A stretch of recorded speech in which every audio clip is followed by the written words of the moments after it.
ఇదే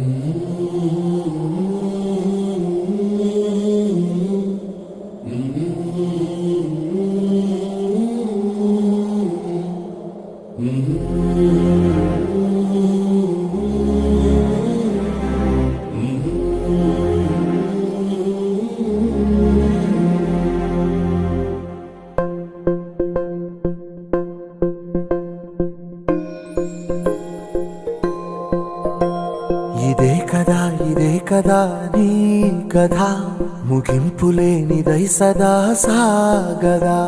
ఇదే కదా నీ కథ, ముగింపులేనిదై సదా సక్రమంగా అమలు జరుగుతున్నాయా లేదా, అమలు జరగడంలో ఏమైనా లోపాలుంటే చట్టసభలలో చర్చించి లోపాలను సరిదిద్ది సక్రమంగా అమలు పరిచే విధంగా చేయడానికి ఏర్పాటు చేసుకునేదే శాసనసభ. ప్రశ్నార్థాలు ఇప్పుడు మనం శాసనసభలు మన పాఠశాలలో ఇప్పుడు మనం నిర్వహించుకుంటున్నాం. ఇందులో ప్రధానంగా శాసనసభలు సక్రమంగా నడపడానికి శాసనసభ్యుల్లో అత్యంత అనుభవం ఉన్న సభ్యుడిని స్పీకర్గా ఎన్నుకోవడం జరుగుతుంది. మన నమూనా సభ్యుడు స్పీకర్గా శ్రీ మధుకర్ గారు.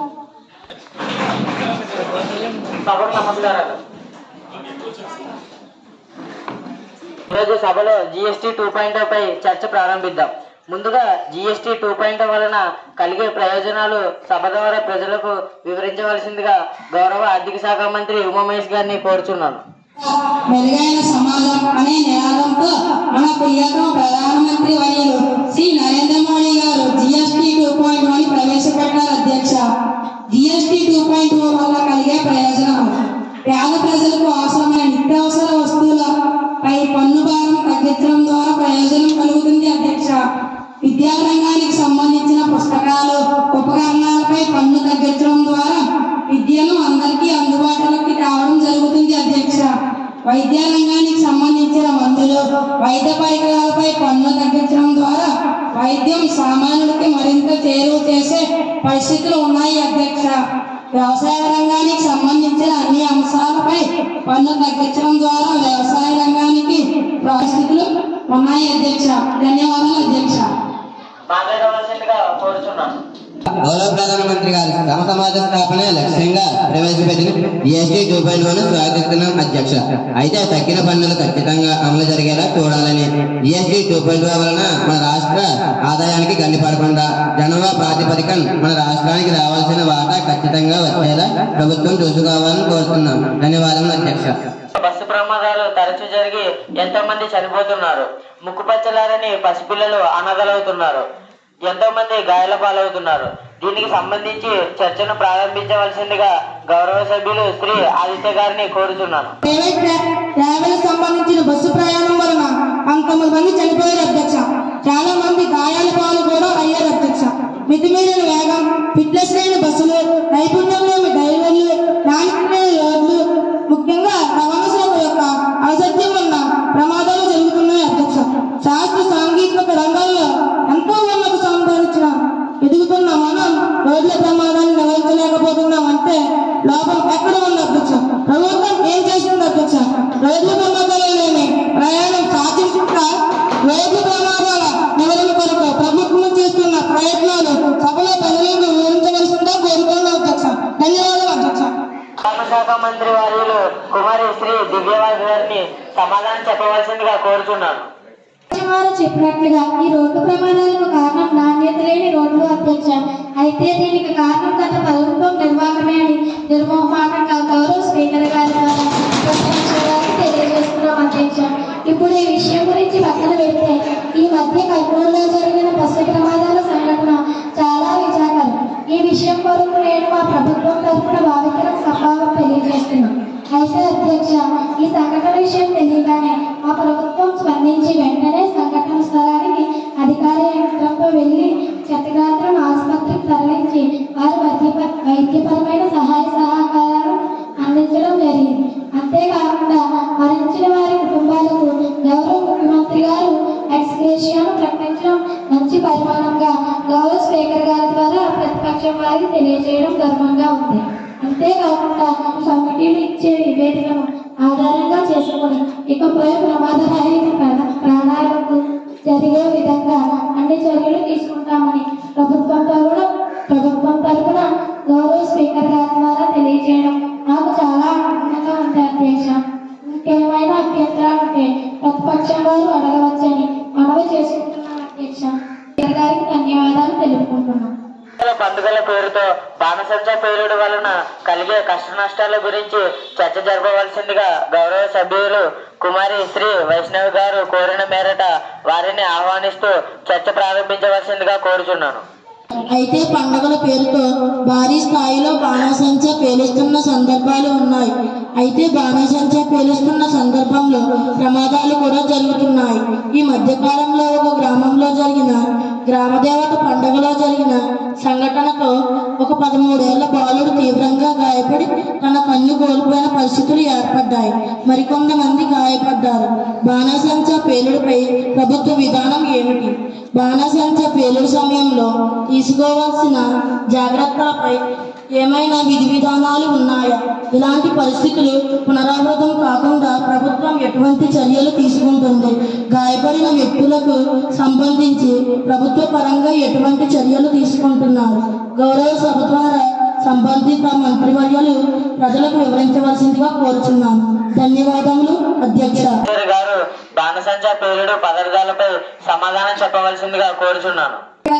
గాయపడిన విద్యార్థికి వారి కుటుంబానికి తరపున ప్రగాఢ సానుభూతిని తెలియజేస్తున్నాం. వారి కుటుంబాన్ని ఆదుకోవడానికి ప్రభుత్వ పరంగా తీసుకోగలిగిన చర్యలన్నింటినీ తీసుకుంటామని అధ్యక్షుడు తెలియజేస్తున్నాం. ముఖ్యమంత్రి సహాయ నిధి నుంచి వారికి సహాయం చేయడంతో పాటు ప్రతి నెల వారికి పెన్షన్ ఇచ్చే విధంగా చర్యలు తీసుకుంటాం. భవిష్యత్తులో ఇలాంటి సంఘటనలు జరగకుండా కట్టుదిట్టమైన చర్యలు తీసుకుంటామని గౌరవ స్పీకర్ గారి ద్వారా నిషేధం విధించేలా చట్టాన్ని రూపొందించడంతో పాటు దానిని పగడ్బందీగా అమలు జరిగేలా చర్యలు తీసుకుంటామని గౌరవ స్పీకర్ గారి ద్వారా మేము ఈ సభకు అలాగే ప్రతిపక్షం వారికి తెలియజేస్తున్నాం అధ్యక్ష.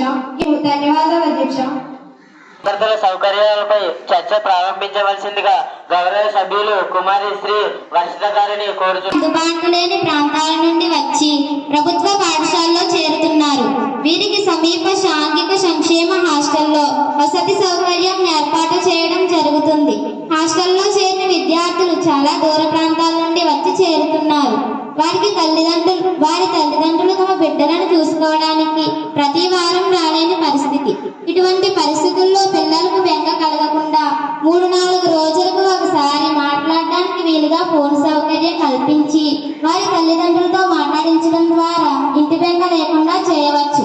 తద్వారా విద్యార్థులకు చదువుపై దృష్టి పెట్టేలా చేయవచ్చు. అంతేకాకుండా హాస్టల్లో చదువుతున్న విద్యార్థులకు వైరల్ జ్వరాలు వ్యాప్తి చెందే రోజుల్లో ఒక్కరికి జ్వరం వచ్చినా అందరికీ వ్యాప్తి చెందే పరిస్థితులు ఉంటున్నాయి. వైరల్ జ్వరాలు వచ్చినప్పుడు అందరికీ వ్యాప్తి చెందకుండా సిక్ రూమ్స్ లేదా ఐసోలేషన్ రూమ్స్ లాంటి ఏవైనా ఉన్నాయా? లేనట్లయితే ఖచ్చితంగా సిక్ రూమ్ అధ్యక్ష. సమాధానం చెప్పవలసిందిగా గౌరవ సాంఘిక సంక్షేమ శాఖ మంత్రి గారు శ్రీ లక్ష్మణ్ గారిని కోరుచున్నాను. ఆహారాన్ని అందించాలనే లక్ష్యంతో సాంఘిక సంక్షేమ హాస్టళ్లను ఏర్పాటు చేయడం జరిగింది. హాస్టళ్లలో విద్యార్థుల ఆరోగ్యానికి సంబంధించి నెలకు ఒకసారి వైద్య పరీక్షలు చేసే విధంగా చర్యలు తీసుకున్నాం. హాస్టల్ వార్డెన్లందరికీ విద్యార్థుల తల్లిదండ్రులతో వారానికి ఒక్కసారి మాట్లాడించే విధంగా చర్యలు తీసుకున్నాము. విద్యార్థుల యొక్క ఆరోగ్య పరిస్థితులను దృష్టి అందించుకొని అనారోగ్య సమస్యలు ఉన్న విద్యార్థులను వారి తల్లిదండ్రులకు కబురు పెట్టి వైద్య సౌకర్యములు అందించే విధంగా ఏర్పాటు చేస్తాము. అవసరమైతే ఇళ్లకు కూడా పంపిస్తాము. విద్యార్థుల సంక్షేమానికి సంబంధించిన అన్ని విషయాలను జాగ్రత్తగా పరిశీలన చేసి అమలు చేస్తాం.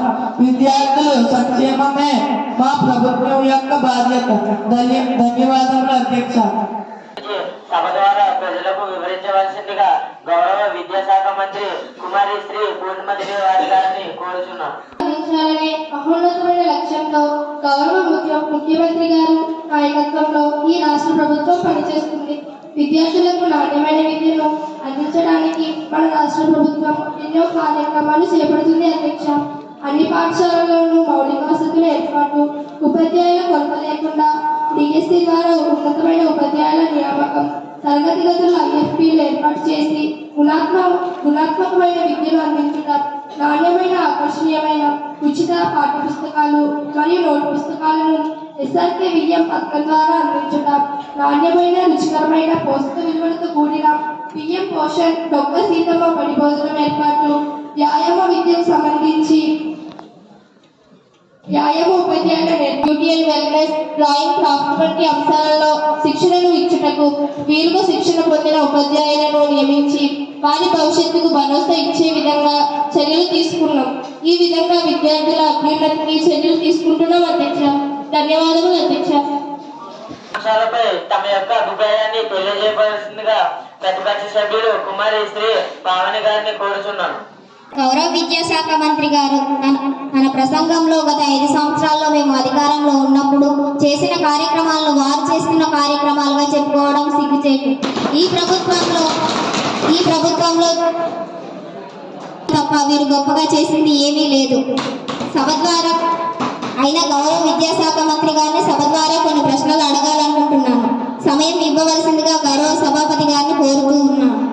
అధ్యక్ష, గత విద్యా సంవత్సరం కంటే ఈ విద్యా సంవత్సరంలో ప్రవేశాల సంఖ్య ఎందుకు తగ్గింది? చాలా పాఠశాలల్లో నేటికి పూర్తిగా తరగతి గదులు లేవు. విద్యార్థులు రోజు రోజుకు విద్యలో నాణ్యత ప్రమాణాలు ఎందుకు తగ్గుతున్నాయి? ఉపాధ్యాయులకు యాప్ల భారం తగ్గిస్తామని చెప్పి ఉపాధ్యాయులకు కంప్యూటర్ ఆపరేటర్లుగా, డేటా ఎంట్రీ ఆపరేటర్లుగా మార్చడం వాస్తవా కాదా? దీనికి గౌరవనీయులైన విద్యాశాఖ మంత్రి గారు సమాధానం చెప్పవలసిందిగా కోరుచున్నాను అధ్యక్ష. ద్వారా ప్రజలకు తెలియపరుచుకుంటున్నాను. మీరు కళ్ళు మూసుకుపోయి అవసరం లేని చోట్ల కూడా తరగతి గదులు నిర్మించి విద్యార్థులు లేని పాఠశాలను తయారు చేసి ప్రభుత్వ నిధులను దుర్వినియోగం చేయడం వలన ఆర్థిక సమస్యలు ఏర్పడడం వలన అవసరమైన తరగతి గదుల నిర్మాణంలో ఆలస్యం జరుగుతుంది. ఉపాధ్యాయులకు యాప్ల భారాన్ని పెంచింది గత మా ఘనమైన ప్రభుత్వమే అన్న విషయాన్ని గౌరవ సభ్యులు గుర్తు చేసుకోవాలని, మీలాగా ఉపాధ్యాయులను సారకొట్ల దగ్గర కాపలా పెట్టలేదని గుర్తు చేసుకోవాలని సవినీయంగా కోరుతూ మా ప్రభుత్వం ఉపాధ్యాయుల గౌరవాన్ని పెరిగేలా గతంలో జరిగిన తప్పులను సరిదిద్ది సమర్థవంతంగా విద్యా వ్యవస్థను గాడిలో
వైద్య కళాశాలలను ఏర్పాటు చేస్తాం.